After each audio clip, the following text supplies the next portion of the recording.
Are we ready to face the truth? Published by June Kavanagh on August 6, 2018. With the pending visit to Ireland of Pope Francis in August, it may be a good opportunity for us to re-examine our religious beliefs and look at how Irish society has been formed and influenced by the Church. It may also be right to realise that even if the Church don't admit and take responsibility for the many children in Ireland who have suffered sexual abuse, we all need to acknowledge that due to their oppression and dominance, their teachings have created the environment that enabled child sexual abuse to grow to levels we are still not even touching the sides of. I recently joined a Zumba dance class, and although it was very enjoyable, I couldn't help but notice the vast difference between the instructor and the Irish women present. The instructor looked so free and comfortable with her body, while the Irish women looked stiff and prohibited whenever the movements could be perceived anyway sexual in nature. It's so long since I'd taken part in anything like this that I was more than a little shocked at how self-conscious I was about how I looked doing these movements. I thought it must be a cultural thing. My body's never going to be able to gyrate like that. Later, when I returned home and thought about it, I realised that yes, it was cultural. I had been taught a long time ago that my body and all its sexual functions were shameful. I was taught by a system that set me up as a sexual target to be used and abused. The system I refer to is the Catholic Church, which aligned themselves with the government. Together, they took up the mantle of oppression after English colonisation ended. The Irish nation were still recovering and seeking hope for a brighter future. The Church promised heaven if you followed the commandments, and Irish people were hurting, poor, and with little or no education, and so followed like lambs to the slaughter. The Church took advantage of Ireland's time of need, and instead of providing leadership, the Church, together with the government, took control over everyone. When I was a child, the Church was responsible for our moral conduct and the keepers of our souls. Everyone believed they had a direct line to God, and so whatever they said must be true. In my opinion, the Church did the groundwork and prepared all of us, albeit unintentionally, to be sexually abused. The sermons in the pulpit sent out a message that sex was a bad thing unless you were married. It was not meant to be enjoyed, but rather it was meant purely for procreation purposes. In case that message wasn't strong enough, the Church prohibited contraception to ensure no one had autonomy over their own bodies, or the opportunity to have a free and healthy sex life that they themselves could control. According to the Church, masturbation was also bad.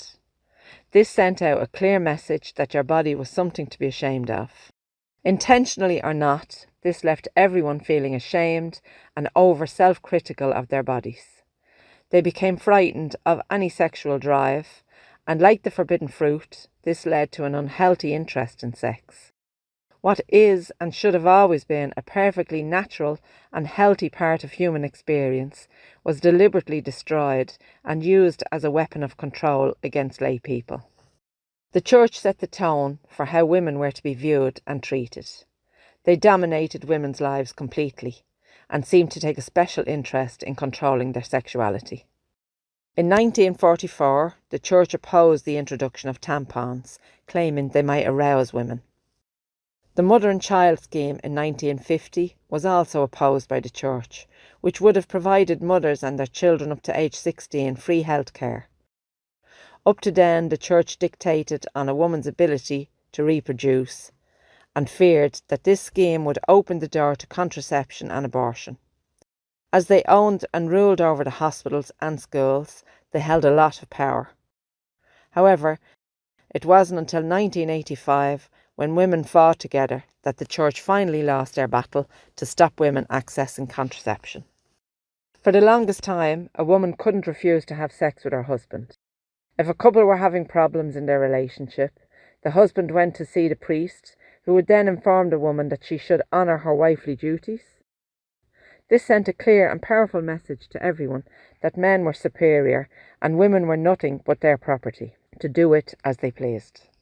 To maintain the control, the Church needed to keep everyone subservient and ignorant. Education was and remains a powerful tool to keep the masses under control. For women, education was considered a waste of time and money. Women had a role to play that did not require them to think for themselves. They were only ever going to run a home and raise a family.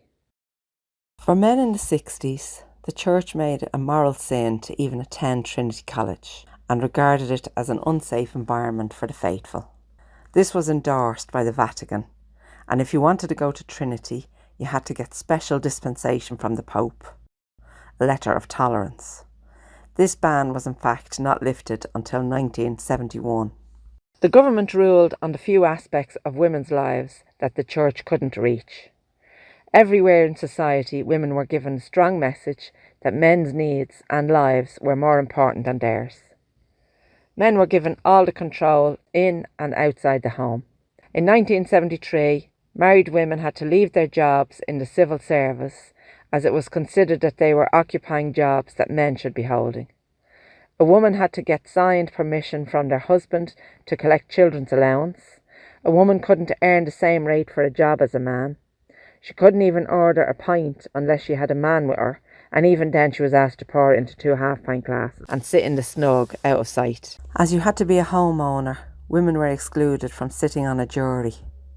If a woman was being beaten by her husband, she had to put up with it, as she was not allowed to apply for a barring order against her husband. The list goes on and on. It is not about placing blame and responsibility on the state and church for the past. It is, however, about acknowledging the reality of what happened here in Ireland, with particular reference to women. Examining how the church's actions, alongside the government support, created an environment for sexual crimes to happen is necessary. Understanding that not only did they breed a culture of acceptance of women being objects, but throughout history, when an attitude exists where anyone feels more entitled, valuable or important than another person or group of people, appalling, sometimes unthinkable things happen. No one is less than anyone else. That is the Ireland we're striving for. The beliefs held and culture of non-accountability that allows child sexual abuse to continue has to stop. I firmly believe that the time is right, and it can happen when we all stand together and say, enough is enough. You cannot stifle human nature or the human spirit. You've been listening to the Kavanagh Sisters blog posts. We hope that these blogs provide helpful information based on our personal views and experiences, and encourage conversations about these topics that we cover.